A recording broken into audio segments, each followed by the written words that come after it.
And I'm going to be talking about the coming war with Amalek. I believe the spring of this next year through the spring of 2025, we're prophetically going to see the Isaiah 17 war take place and the Psalm 83 war take place.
I only have today and next Shabbat, and then I'm done with the replacement theology teaching. I'm going to be teaching today how replacement theology has affected the Feast of Tabernacles. And then next week is going to be one of your favorite. I'm going to teach about replacement theology, where the Shabbat was changed to Sunday. And so a lot of you will be able to have some real good biblical proof of why the Shabbat is on the Shabbat. Okay, so right now, as we have here, replacement theology has turned Yeshua from this into this. Okay, it's right. And then Christians wonder, well, why don't the Jews recognize him? I mean, first off, he's got a bad case of arthritis, as you can see. Now, I don't know how many of you were here when I talked about this, but of course the early Catholics like this kind of a painting. That's what it comes from. But anyway, that little hand thing that he has there, the Catholics wanted to incorporate all of paganism so everyone would feel like a Catholic, which means universal. But that hand signal there, or the hand sign, comes from both the Hare Krishnas and the Buddhists. There's like 1 billion people from Hare Krishna and about 500 million Buddhists. Well, that came the Hindus from 2000 BC that started, and with the Buddhists around 500 BC that was used. And so we see here that this is supposed to be Jesus, and there's no J's in Hebrew. There's no J's in Greek. There's not even a J in English until the 1600s. But this is what replacement theology has done. Well, what else has it done? It's turned the birthday of Messiah, which is on the Feast of Tabernacles in October, into Christmas. Okay, and so we're going to talk about that. We're going to talk about the birth of the Messiah, King Messiah. So let's start here in the little town of Bethlehem. Well, how many of you have heard of Bethlehem? How many of you know the Hebrew word for Bethlehem? Beit Lechem. And what does Beit Lechem mean? House of bread. Beit is house. We know from the letter Beit. Lechem is bread. Imagine that. The bread of life was born in the house of bread. What a coincidence. But we're going to talk about the birth of King Messiah, and the way we actually can figure it out. I was raised a Catholic, which is why I can be hard on Catholics. I was Catholic for about 19 years. Studied to be a priest. But, oh yeah. Yeah. I'd never heard that. Yeah. Well, as a matter of fact, I went to an all-male high school. I left home at 13 years old, and I lived at the school. It was like a dorm, that type of school. And so I was there for 4 years. I was about 200 miles from home, so I never could go home except during the summer. And as a 13-year-old, all of a sudden leaving home, it's kind of traumatic for at least the first couple of weeks, and then yay! But yeah, it was a high school prep seminary to study to be a priest, as what I did. And then after I graduated from high school, I said, forget this, I want to get married. So I went to a Catholic college for a year, and then I really felt like, no, the Lord wants me in the ministry, so I was very familiar with monasteries and monks back then too, so I thought I wanted to be a Trappist monk and go to Gethsemane, Kentucky. Can you imagine me never talking? I'd have failed bad. But so what was fascinating, they said, okay, you're going to a year at college. I want you to go at least 2 years, go one more year, and then we'd love to have you here in Gethsemane. I said, great. Well, that summer I got saved. And so the Lord called me into a ministry, but it wasn't into the priesthood. But I don't know if I've ever told you this one story I had, when, why I felt God called me into the priesthood. You guys got a second? It's amazing. I have a little PowerPoint I made to go over this, but I'll just tell you. I grew up in a small town of 800 people. How many of you know, in a town of 800 people, everybody knows? Everybody. Not only that, these were good Catholic families. Some of them had 18 kids. Okay? The reason they had 18 kids, they were farms. They want free labor. It's always about the money. Okay? No. We couldn't be a farmer because my dad was crippled. He became a tax accountant for the farmers. But in this small town, everybody, especially if you're in high school, grade school, all the kids in the whole neighborhood. Everybody knows everybody. And I had 5 older sisters, 2 older brothers, and a younger brother. So 9 kids in the family. And can you imagine this? My mom and dad were 30 years old and already had 9 kids under the age of 13. It's a good Catholic family. Can you imagine being 30 years old and having 9 kids under the age of 13? Could mom get a job? No, she had a full-time job. Okay, my younger brother, who's a year younger than me, was a newborn, and I was like 18 months. I mean, she had like 3 kids in diapers at the same time, half the time. It was just insane. But anyway, my dad is in the old VW van back in 57. Those VW vans with no front, and they didn't have seat belts then. And he's going about 60 miles an hour at night, about 10 o'clock at night, because they didn't really have speed limits back then either.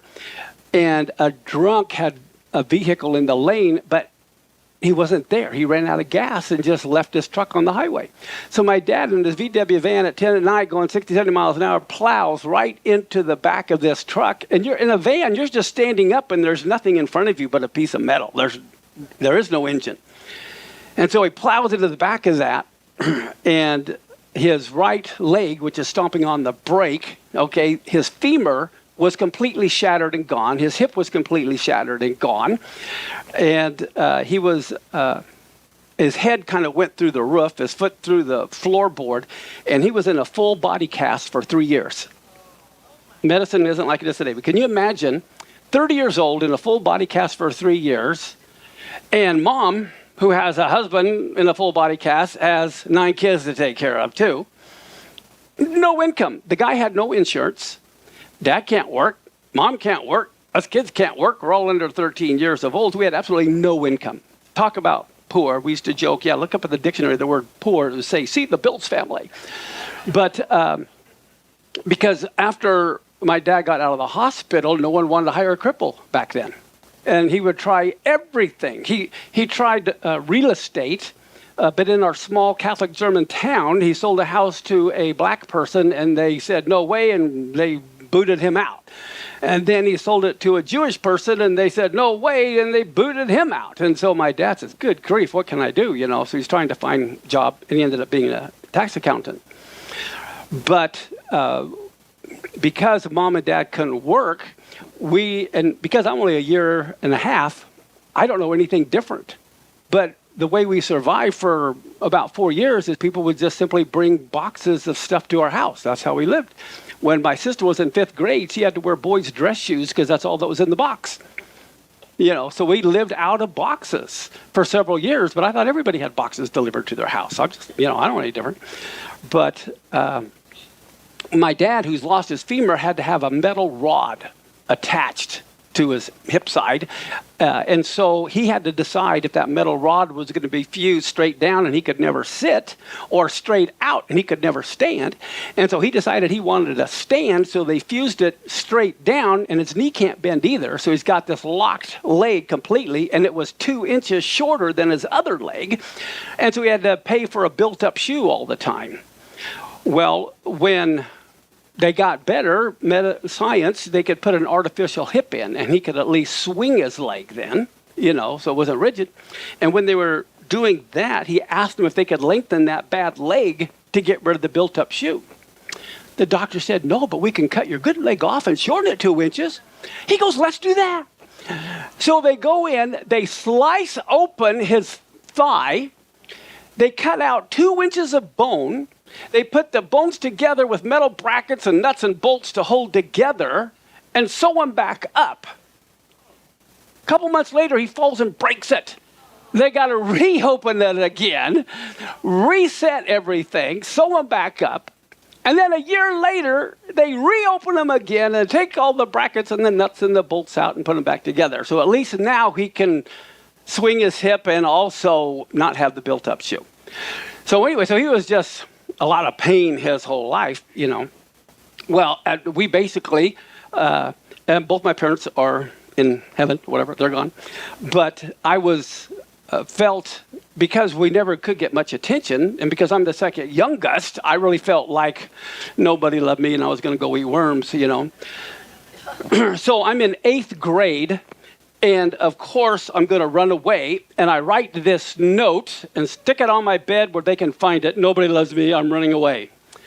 And so I go run away. About 4 blocks from us is a big wooded area with a creek. And the train tracks go by it, and a highway goes by it. And it's about 10 o'clock at night. My mom was gone to some retreat for the weekend. Just my dad was home with my brother, who's a year younger, in 7th grade, and my sister, who's 2 years older, in high school. Everyone else is already grown and gone. So we're the only 3 of the house, and my dad. And so I run away, but I leave the note. So, of course, my sister and other brother calling for me. 10 o'clock at night, they're trying to find me. And I have my backpack and my sleeping bag, and I'm laying out by the train tracks thinking I was going to be like those old hobos. And I've never heard that term. But I was going to jump on the next train as it went by and get the heck out of here. So there, you always know if you're going to run away, you're going to go to the creek. And so I hear my brother and my sister's voice, and they're calling for me to tell us where you are. And I'm laying down with my head on a pillow, and all of a sudden I hear audibly, like the police have these big megaphones. It was like that loud. And it was my dad's voice saying, Mark, tell the kids where you are. And I start just crying out to God, God, what am I supposed to do? Am I supposed to run away? Am I supposed to go home? And I hear my brother and sister calling, and I'm crying out to God, and I hear this loud booming voice again, which sounded like my dad saying, Mark, tell the kids where you are. So finally I tell them where I am, and they come running over, and I asked them if they had heard that voice, and was I in trouble with Dad? Did he get the police, and I'm going to have to get put in juvie hall or something, But my dad's crippled. And they said, no, Dad's at home. He hasn't gone anywhere. We're the only 2 that are looking for you. And I go, well, did you hear that loud voice? No, we didn't hear a thing. And then out of nowhere comes a young man out of the wooded area right up to us. None of us had ever seen him before. None of us knew who he was. And none of us ever saw him again. And he said, can I be of any help? And my sister said, well, my little brother's run away, but he's decided he's going to come home. And this live gentleman we all saw said, good, home is where he belongs. And he took off at 10 o'clock at night in the woods. And so, You know, I really felt like God was calling me to be in the ministry because of that. But I thought it was to be a priest, you know. And so that's why I joined the priesthood. But anyway, I've had a couple of things like that happen where I've literally seen things, heard things. Now, I can't say definitely what these things were, but that's what keeps me motivated and going. Okay, but back to this. In Luke 1 through 5, it says there was in the days of Herod, the king of Judea, what kind of a priest? A certain priest. His name was Zechariah, and he was of the priestly division of Abijah, which means of Father, Yah, God. My Father is God. That's his name. He had a wife of the daughters of Aaron, and her name was Elisheva or Elizabeth. Well, guess what? Aaron also married a woman named Elizabeth, in case you didn't know, way back in the day. But when it says the priestly division of Abijah, what does that tell us? Well, if you know your Bible, if you go to 1 Chronicles chapter 24 and you look at verse 7 through 18, it lists the division of the 24 courses of priests and who was in charge of each course. And what do we find? The 8th course was given to Abijah, and the 9th course happened to go to Yeshua, which I thought was kind of interesting. But the 8th course is the course of Abijah. So can we, that's what it just says right there. So can we determine when this was happening? Look at Luke 1, 8 and 9. It happened while he executed the priest's office before God in the order of his division, according to the custom of the priest's office. His lot was to enter into the temple of the Lord and burn incense. Okay, he executed the priest's office before God in the order of his division or course, according to the custom of the priest's office, and he got the lot to enter into the temple of the Lord and burn incense. And look what 1 Chronicles 24 says. These are the divisions of the sons of Aaron, Nadab, Abihu, Eleazar, Ithamar. Nadab and Abihu died before the father, had no children. Therefore, Eleazar and Ithamar executed the priest's office. And we see in 1 Chronicles 24:10, the 7th went to Hakkoz, and the 8th went to who? Abijah. And in 24:19, these were the orderings of them in their service to come into the house of the Lord, according to their manner under Aaron their father, as the Lord God of Israel had commanded him. Okay, so everything was done unto the course from 1,500 years earlier was Moses, 1,000 years earlier was David. David is the one who ordered these courses, and they have been kept for 1,000 years at the time of Yeshua. Now, the interesting thing, what most Christians aren't aware of, where it says his lot was to enter the temple of the Lord and burn incense, that refers to a lottery. A lottery. There were hundreds of thousands of priests, and the incense was burned 3 times a day. Okay, well, the morning and the evening, let's say twice a day, morning and evening, they had to burn the incense. Well, you take twice a day times 365, you have roughly 700, but there's like 100,000 priests. They all want to be the one to burn the incense. And when you did get to burn the incense, you only got to do it once in your entire life. You were taken out of the lottery. Because, it would take, 100 years with all the priests to be able to burn the incense. So here he is, and he's been wanting to burn incense. He's been playing the lottery of the burning of the incense. But see, they also had a lottery every day. Who was going to take the sacrifices up to the altar? Who won the lottery to be the one to do the sacrifice? Who won the lottery to be the one to take the ashes out? Every function of the priesthood was all done by a lottery. And so every day, because it's like being on a basketball team and sitting on the bench your whole life. Okay, so it's like they want to be in the game. So they were all praying that they could win the lottery, especially the incense, because then you got to go right up to the Holy of Holies. I mean, that was the number one thing. And here he probably feels like God didn't love him because he's old, he's ready to retire, and he hasn't done it. And many of us sometimes feel like, man, our time has expired. But no, God is waiting for the perfect time just for you to answer your prayer. He's all about timing. And so how the courses went, when is the beginning of the religious cycle? Nisan 1. So to make this simple, Nisan is roughly our April. So look at on your notes at Deuteronomy 16:16. It says, 3 times a year, all your males shall appear before the Lord your God at the place he will choose, at the feast of unleavened bread, that's Passover, at the feast of weeks, that's Pentecost or Shavuot, and at the feast of booths or tabernacles. So everyone has to be there 3 times a year. Even if you were Jew in another country or whatever, that's why in Acts there were Jews from all these nations, because they all had to be there for Shavuot. Okay, so what they would do, there's 24 courses. What's 24 times 2? 48. And then you have 3 weeks for Passover, Pentecost, and Tabernacles, where all 24 courses would minister at one time. The reason why is, for example, Josephus says in Jerusalem there were 2 million people there for Passover.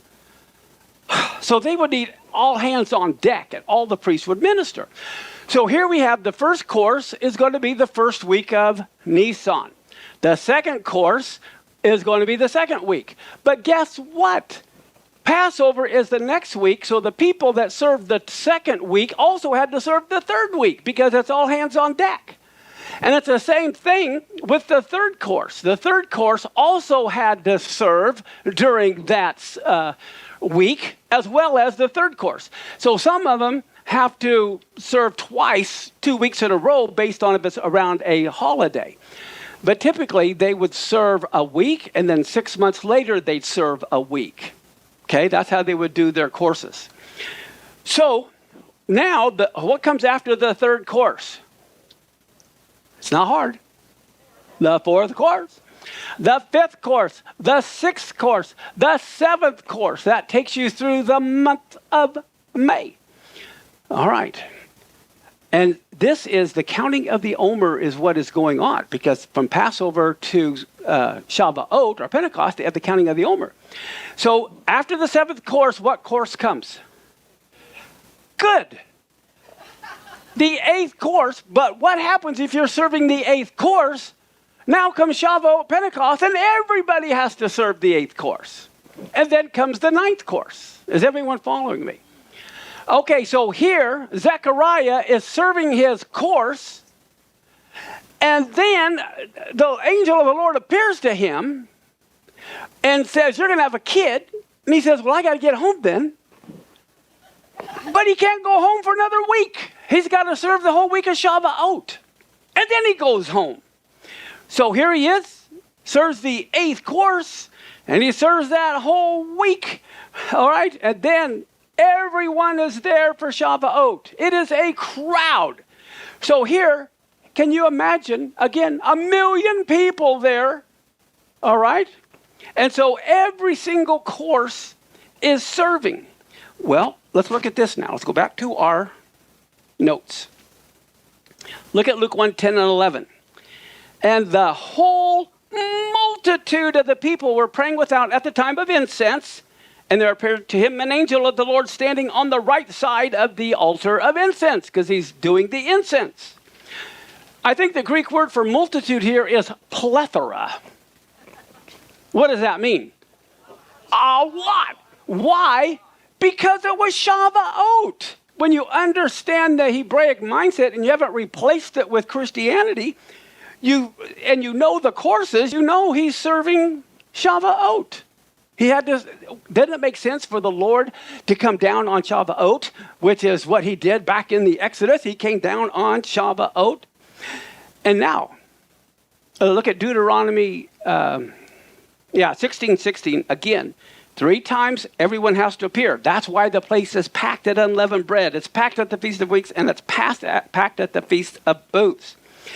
And then it says in Luke 1:23 through 24, it happened when the days of his service were fulfilled, he departed to his house, and after these days, not months or years, but days, Elisheva, his wife, conceived, and she hid herself how many months? Okay, so here we are, and he has to serve the second course, and then what do we see happens? He goes home with Elisheva and says, let's have a kid. Now, so Yochanan is conceived here, or John. I say Yochanan because that's his real name. And anybody know what Yochanan means? Okay, let me help you. What is Canaan? Grace, mercy. Yochanan is God's mercy, God's grace. But when you say John, you don't get that. That's why you want to keep the Hebrew, so then you know it means God's grace and mercy.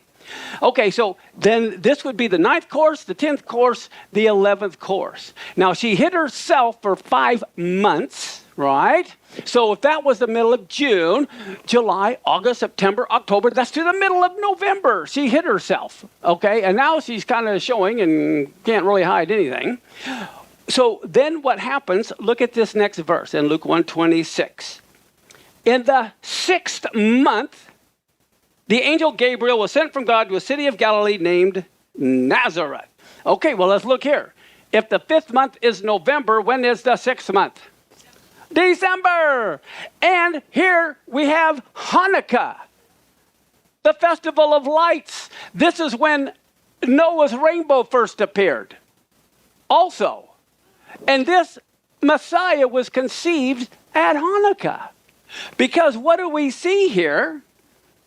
It says in Luke 1:35 and 36, the angel answers Miriam and says, the Holy Spirit will come on you. The power of the Most High will overshadow you. Therefore, also the Holy One who is born from you will be called the Son of God. Behold, Elisheva, your relative, has also conceived a son in her old age, and this is what month? With her who was called barren. We have another miraculous birth, just like we did earlier. Okay? With Isaac, with Samuel. Here we're hearing about another miraculous birth. And this is the 6th month, which means it's in the middle of December that Messiah is conceived. Look at Luke 1:56. Miriam stayed with her about 3 months and then returned to her house. Why did she stay 3 months? What's 6 months plus 3 months? How long does it take to have a baby? So she stays until John is born, and he's born at Passover. And a lot of the Jews today believe Elijah comes at Passover. And John was a type of Elijah. Remember? And he appeared at Passover. That's when he was born. Okay. Now, if it's the 6th month for Yochanan in December, and late December is when Miriam conceives. Okay, here you have that cup of Elijah when he is born. But if you are in the end of December and you add 9 months, what does that take you to? The end of September, which is when Sukkot is. Do you see how easy it is to determine Messiah was not born in the middle of winter on the December 25th. He was born on Sukkot. Now, there are Messianic leaders and other people that think he was born on Passover. You're going to see that is the stupidest thing I've ever heard. And I will prove to you why. No reflection on the teachers, but it's just so dumb. Okay, let's look. Let's look at what we got here. Okay. It says in Luke 2:6 and 7. And so it was that while they were there, the days were accomplished that she should be delivered, and she brought forth her firstborn son and wrapped him in swaddling clothes, laid him in a manger because there was no room for them in the inn. What happens on Sukkot? You got 2 million people there from all over, which is why there's no hotel rooms available. There would be all kinds of room if it was in the middle of winter. How many of you go to Alaska for vacation in the middle of winter? How many of you go to Hawaii in the middle of winter? Okay? And you go to Alaska in the middle of summer. It is stupid to think he's born in December and the inn the inn's full. No one goes there. Okay? So the very fact that there is no room in the inn proves you it was on one of the holidays. Passover, Pentecost, or Tabernacles. But we already know from the 24 courses, it had to be, okay, on Sukkot that he was born. Now, I don't know if you know about the swaddling clothes. Basically, the manger was a sukkah. All of the Jews have to be in a sukkah for the Feast of Tabernacles. Okay, that's what has to happen. As a matter of fact, look at this. In Jerusalem, look at all these sukkahs in a truck. They're all moving these sukkahs. Either they're living out of the sukkah in the truck or they're selling them somewhere. And they even have sukkahs on camels that you can be in. Okay? Everybody is in a sukkah. That's what a booth, something like that. Now, about the swaddling clothes. If you remember, the linen garments of the priests, they all wore white linen garments, and they would never wash their clothes.